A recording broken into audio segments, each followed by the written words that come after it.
Jacopo Pirona nasce a Dignano da nobile famiglia sul fiume Tagliamento nel 1789.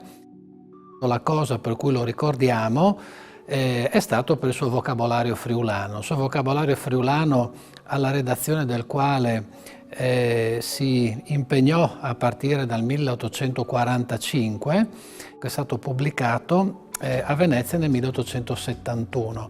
In realtà Jacopo Pirona muore nel 1870, quindi diciamo proprio la conclusione definitiva la si deve a suo nipote Giulio Andrea.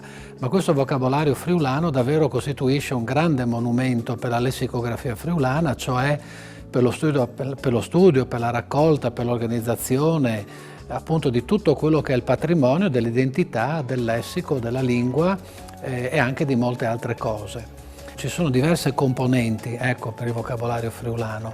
Una delle più importanti è stata la raccolta dalla viva voce del popolo, come si diceva un tempo, dalla viva voce del popolo di tutta una serie di strumenti della cultura materiale, ma di indicazioni anche per quanto riguarda i nomi delle piante, i nomi degli animali, diciamo una grandissima raccolta con delle inchieste che lui stesso conduceva sul territorio, corredate anche da quello che è stato lo spoglio di alcuni importanti monumenti letterari della lingua friulana, in modo particolare di Hermes di Coloredo. E quindi Jacopo Pirona voleva raccogliere elementi delle parlate, delle varietà di tutta la regione friulana. Quindi diciamo nello stesso periodo abbiamo tutto un fiorire di questi repertori regionali, locali, municipali, dialettali. Però Jacopo Pirona rispetto ad altri repertori come quello di Boerio per il veneziano per esempio, oppure altri insomma coevi, ecco, lui veramente aveva questa idea di raccogliere quello che è il patrimonio linguistico di tutta la regione, di tutto il popolo friulano, quindi con una prospettiva realmente regionale. Importante per la redazione del vocabolario friulano è stata anche la scelta della grafia.